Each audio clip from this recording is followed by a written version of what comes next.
Hello, good morning, everybody. Welcome to the Coordinated Collection Development, CCDA webinar. Our host today is Barbara Lilley from the New York State Library Division of Library Development, and I'm going to be turning the webinar over to her in just a moment. Just wanted to welcome you all and say hello and let you know that the usual Zoom rules are in effect. You can participate via the chat if you have any questions. Barbara is going to start off with a presentation, and then there will be time for questions at the end. As you see, we are recording, so the recording will be available to anyone who needs it afterwards, and we'll be sharing slides and contact information at the end. So without further ado, I'm going to go ahead and throw it over to Barbara and let you get going.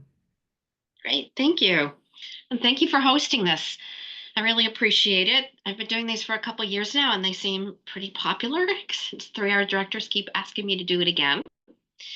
So I am Barbara Lilley. I work in the Division of Library Development, which is part of the New York State Library. We're the outreach part of the library. One of the many things I manage is the Coordinated Collection Development Program. And I'm going to go over, as you see here, my email is here. If you have questions later, you can always email me. But I'm going to go over the law, regulations, applications, the FS10, the maintenance of effort, and the waiver request. That's what we're going to cover today to kind of walk you through all that. I know that for the most part, it's straightforward, but there are a few things that always sort of people have questions about. So I'll go ahead and get started. So this is the law and regs, and if you wanted to see these, they are on our website, and they sort of talk about the program, what its purpose is, what it covers, who's eligible, all of those kinds of things is all covered here if you want to go and look at it. I think that the thing that most people have questions about is the number of students and how we're counting that. And that is confusing to some folks, but we will talk about that. But this is all on our website. We actually have a Coordinated Collection Development page you can find on our website. And we're just, New York State Library at .gov, I think.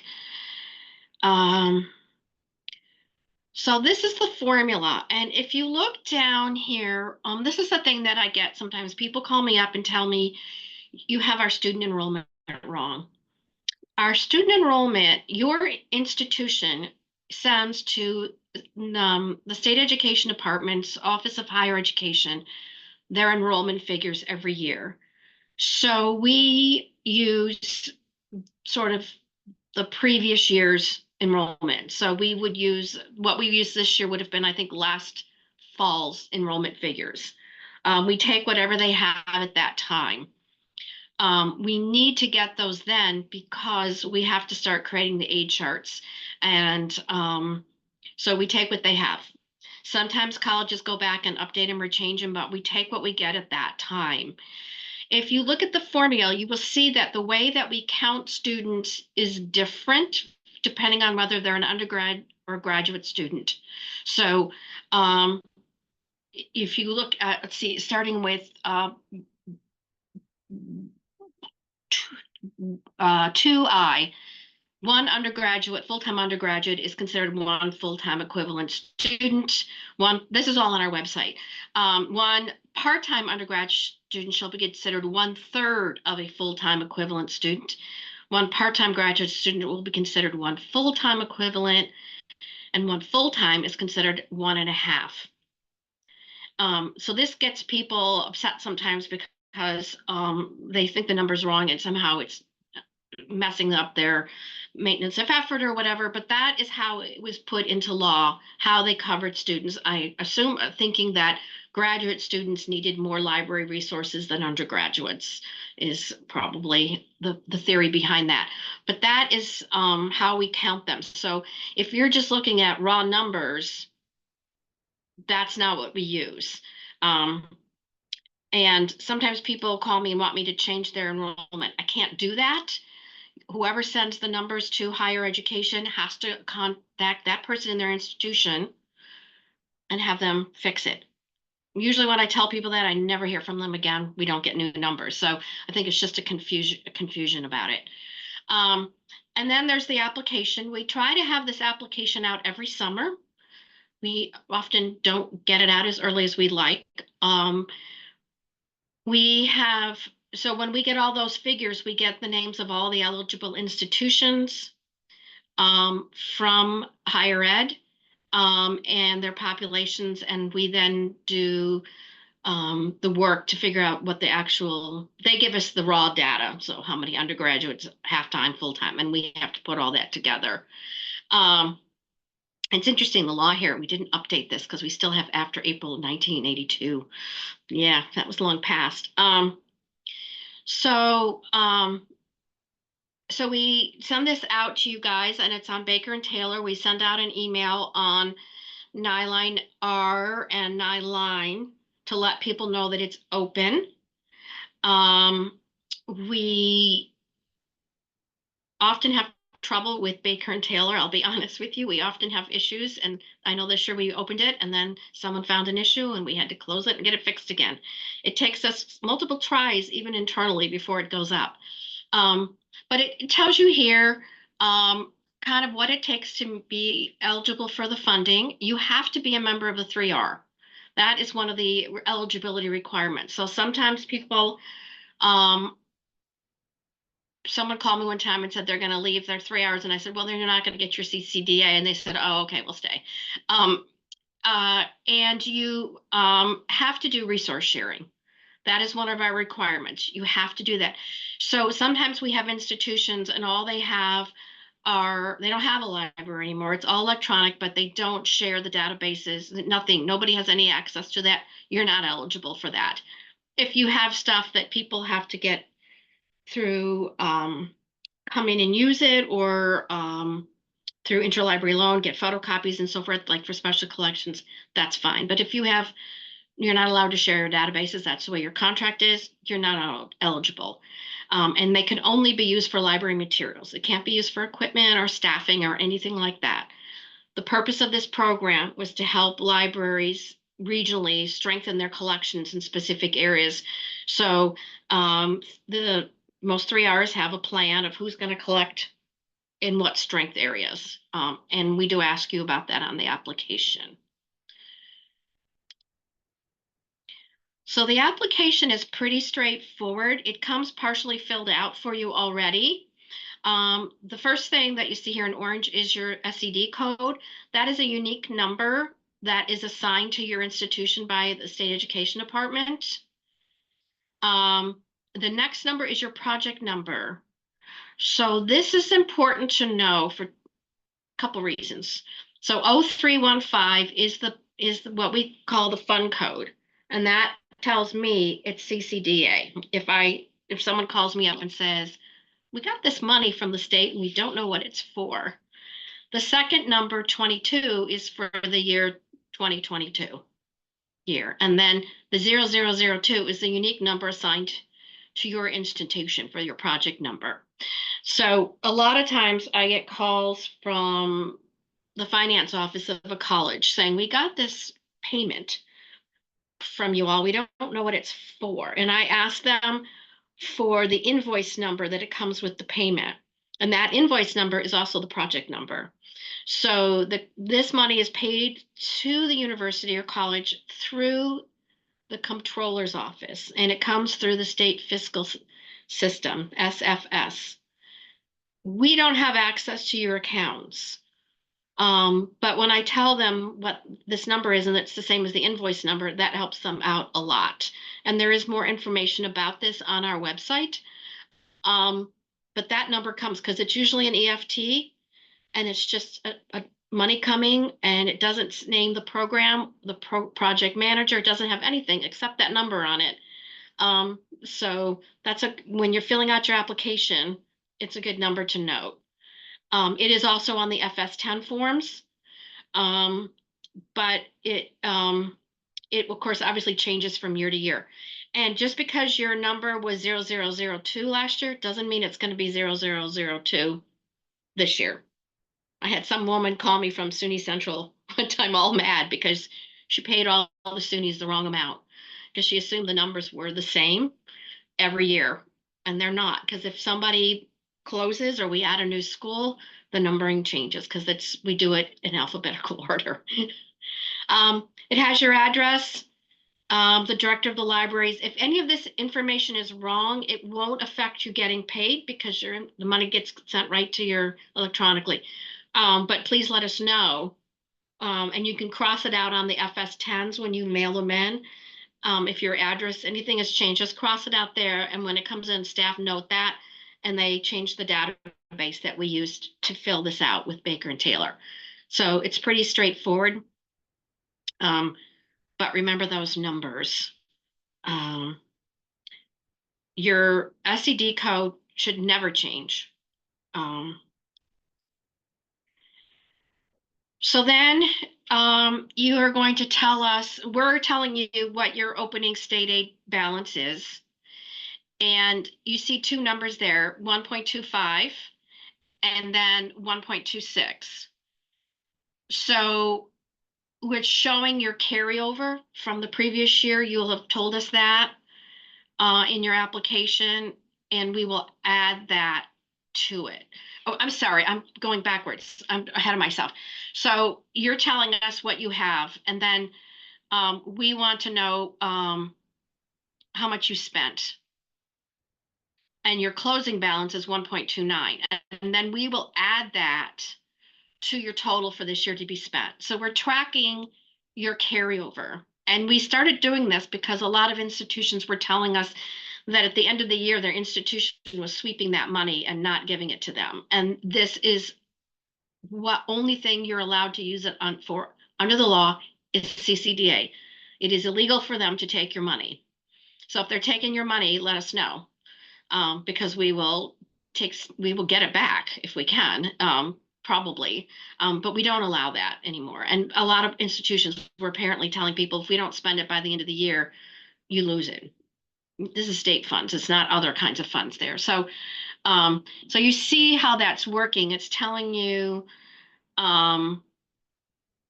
what system you belong to, your closing cash balance at the end of the year, and then the amount together. So you'll see that. We also put up on our website, we put up a chart. If you go to our main state aid website, we put up a chart, which we also, the 3 Rs can help you with too. It lists every institution and how much their award is for this year. So that's another way to look at it. And you might see that up actually before the application is open. So you'll know how much you're going to get for this year. We try to get that up as soon as we have the aid charts approved. So we want you to know how much you're going to have to spend so you can start planning on spending it.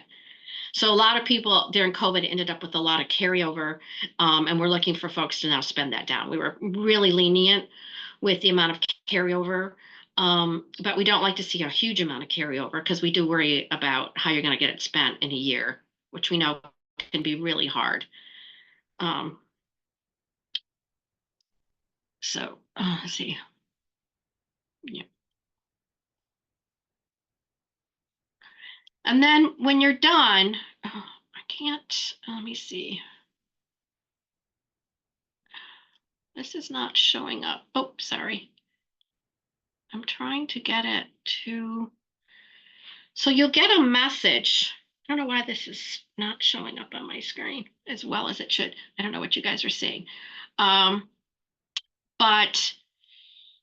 if you fail maintenance of effort, you'll get a message telling you failed maintenance of effort. And I think this year we had a problem because everybody was getting that message. But you have to submit. There's your submit button. You can print it out. I would suggest you print stuff out. You never know.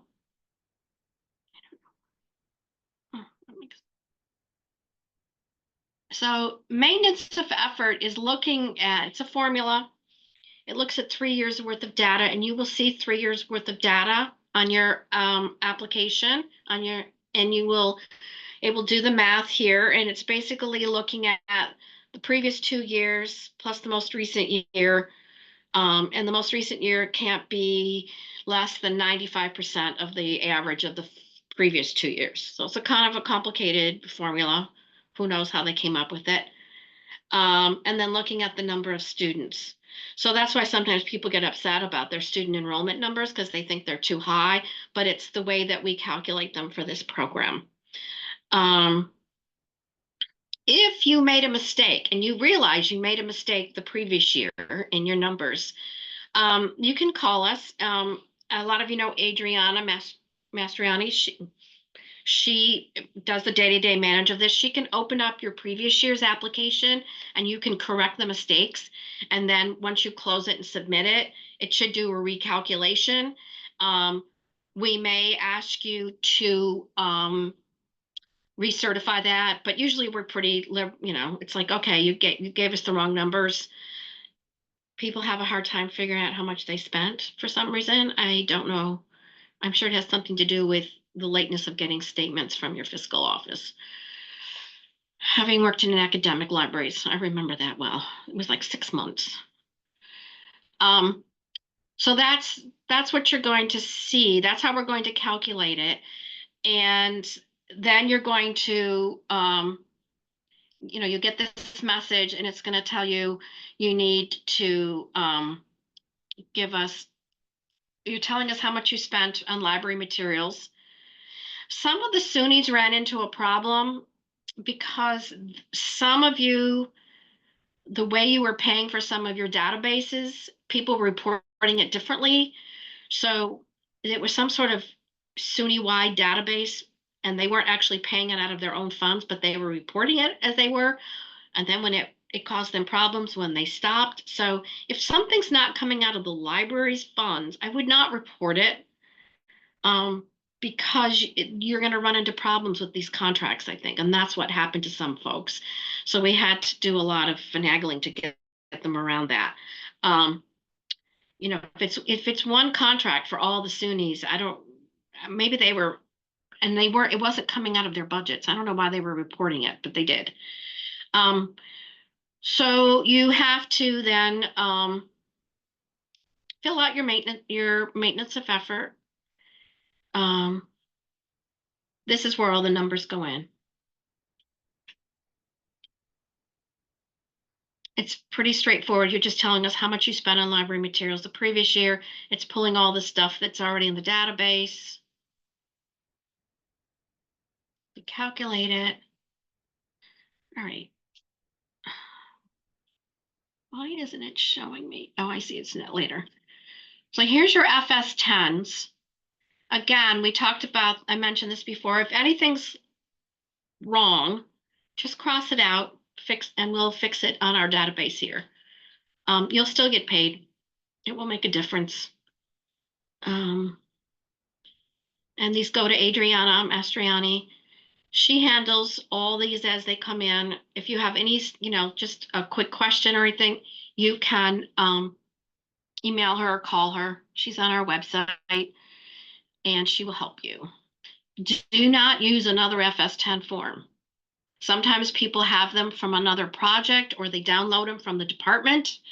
We don't accept those because they are often incorrect. So you'll see here on the next screen, again, your agency code and your project number. So I would keep a copy of the FS10 because it's telling you how much you're going to get. And you want to know that, obviously, so you can be on the lookout for it. Sometimes if the controller is sending payments to an institution, they'll bundle them together. So that project number becomes really important in tracking down which payment is for you. And I've had people call me like almost to the end of the year and said, we never got our payment. And then I tell them how to go find it. And it went somewhere else in their institution. So they have to get it back to them. But we're usually paying within 6 to 8 weeks of receiving the FS10s. That's usually how it's going. Not always, but usually.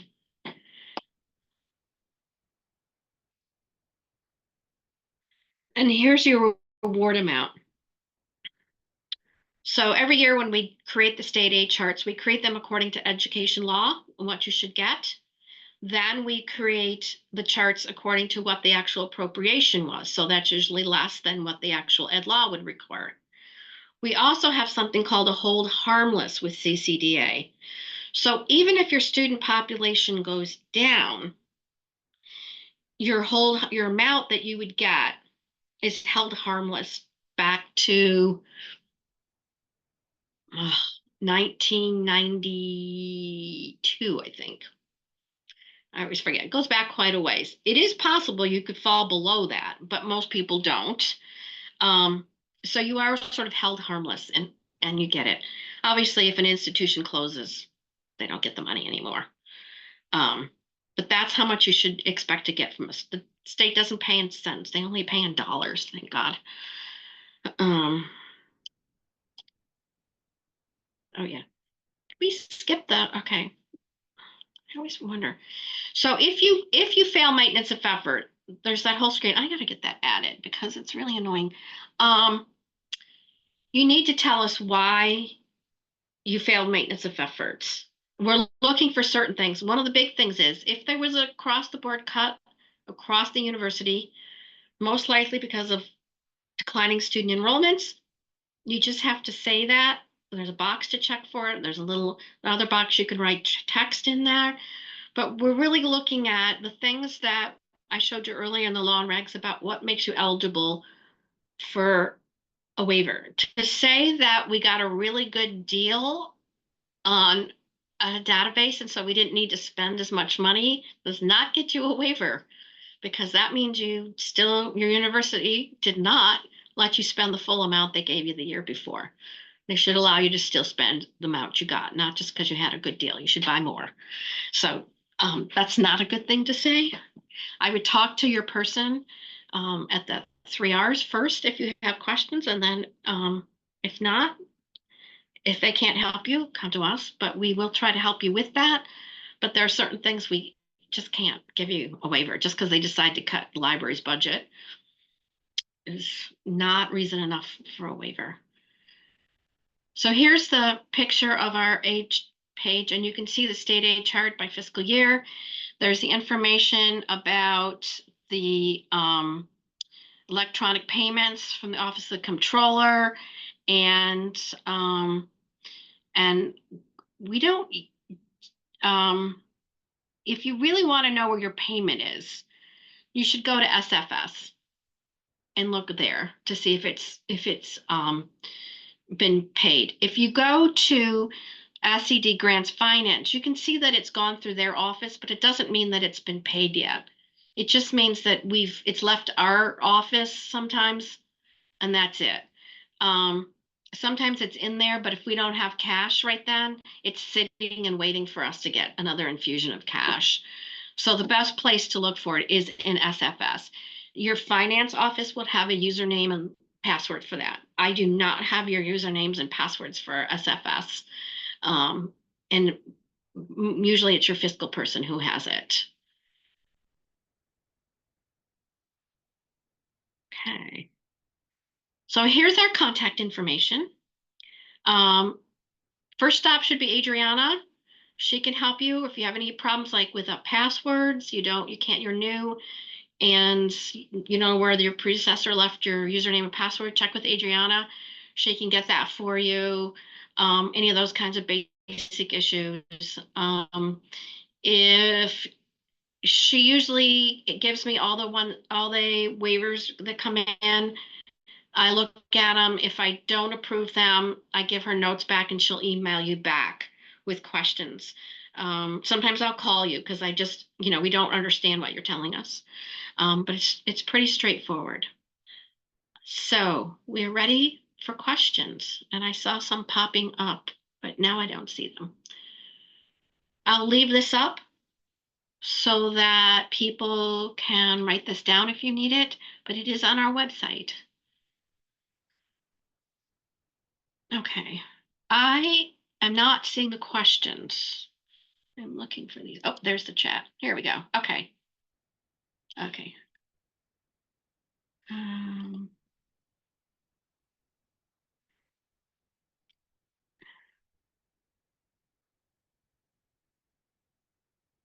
so the first question is, can we use funds to buy ebooks or e-journals, considering that those cannot be ILL'd? You have to let people come into your library to use them. If they can come in and use them, yes, that's okay. But some folks don't even allow that. They don't allow any access. Um, some people don't have a building. Okay, and then Tessa put down our email. Thank you, Tessa. How does it, so you'll get a message when you get to the waiver part. You should get a message that flags that says you need to fill out the waiver. I don't like the way it's doing that now. I don't know, maybe there's a way we can make it better.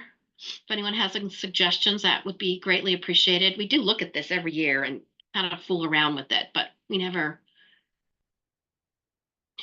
Yes. Does the new carryover tracking make it unnecessary to request an extension for using the previous year's funds? Yes, you don't need to ask for an extension. You can spend it the next year. Sometimes people need that, meaning send an email to give to their administrators to say, yes, we can carry this over. I'm happy to do that, because they're getting flack from their administrators saying, no, you can't, we have to do this. It's fine. Either way, you don't have to, but you can if you need it. I'm happy to do that. The applications are open. The access, the username and password is the same. It's per institution. It's not tied to a specific person. So if you can find that, it's great. If you're not, email Adriana and she will get it for you, so you can get in. I love this. What does it mean if the FS10 has one number and the application is a different number? They're off by $1. It's because of the rounding. We have to hit the total. So the Off total by state. 500 and off by I can't see that. 501. Oh, you're right. Though that's a problem. That you should definitely call us about. I was just looking at the last number. I thought 87. Yeah. That is definitely a problem, and we should look into that. I don't know what happened. But we'll want to make sure that you get the right amount. And the carryover wouldn't show up on your FS10, only the amount for this year.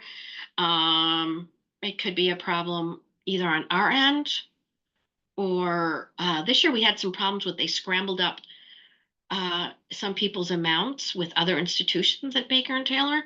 So yeah, that should not happen. Sometimes they're off by $1 or $2 because of the rounding. It's just rounding the math.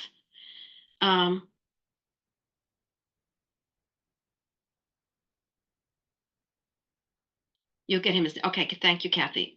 Yeah, you may have them for all your institutions, all the usernames and passwords. So maybe your 3 hours can help you with that because they don't change. We don't, it would be too much work. The applications are due. Oh, when are they due? They're usually due in October, but we'll take them anytime we get them. But we do like to get them earlier. We are requesting cash to pay them. So if you wait too long, sometimes you might have to wait longer for your money because we have run out of cash and we have to request more. And sometimes we get caught up in other things getting paid first. So, oh, October 4th. Yeah, they're usually in October. It depends on when we release them. So we try to give a couple months for people to get their applications in. And we just never quite know when they're gonna actually be released. It's always kind of a nail biting. I really want to have them out in June, and I've never ever been able to do that. Part of it is that we have to wait for the budget to pass and be signed by the governor. And then part of it is just we're doing a massive amount of payments at that time and getting the charts up and all that, and it just takes us a little while. Okay. Is there a way to know if any payments will be bundled, multiple libraries in an organization ahead of time? We only pay the institution, we should only be paying you once, and it would only go to one place. So that's it. So when we're doing the calculations, we're doing them based on the entire enrollment for the whole school. So I don't know. I don't know. I'm not sure. We wouldn't do multiple libraries in an organization. Each organization has what's called their I forget what they call it in higher ed, something like their main center or something call it. And that's where the payments go. So we don't do, if there's multiple libraries on campus, all the money goes to the main place. And then it's up to your institution to decide who gets how much and how they spend it. Even if you have multiple schools, should not be there. Yeah. Okay. How far back? I could have to go to their page, but if you go on the upper left-hand corner when you get in there, usually there's a drop-down menu, at least there is for me, and I can go back multiple years. They should go back at least 10, I think. I forget how long we've been using Baker and Taylor for this. I know I go back every now and then, quite several years, if people are trying to figure out where they made a mistake. The carryover rules are in our, they're not attached to this program. A carryover is a SED fiscal policy. Anything that's paid out at 100%, which your payment is 100% upfront, can be carried over. I can look and see where that is. I don't know if there's probably language somewhere about, but it's probably on our grants finance page. It's probably there is where it is. So for instance, the state aid that we pay to the 3 Rs, that all is paid at 100%, and there's no, they can carry the money over. Yeah. So you don't have to file a final report to us either. Some people send us a final report. An FS10F, we don't need any FS10Fs. So once you've got it, what gets you eligible for money for the next year is your application, nothing else. Is that all the questions? That's all I'm seeing on my screen.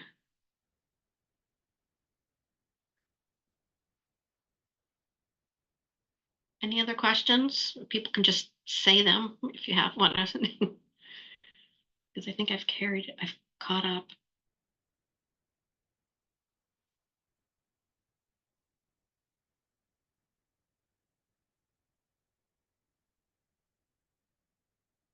No.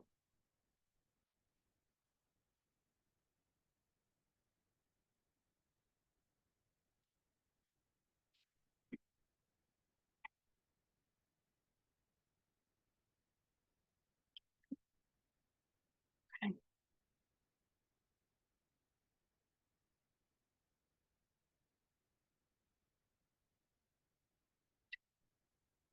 None? Are we done? I think we might have covered it. All right. All right. Well, thank you everyone for getting on, and thank you everyone in Southeastern. We'll do it again next year, and I will find out about I will send out an email to the 3 Rs, I guess, about the carryover, so they can share that with their members. If I can find it, I know it's probably somewhere. All right, so I will I'll follow up and send everyone who's registered a link to this recording. And Okay. Thank you so much, Barbara. You've given us your contact, so if anyone has any questions, please follow up with Barbara. And have a great day, everyone. Thank you. Bye. Bye.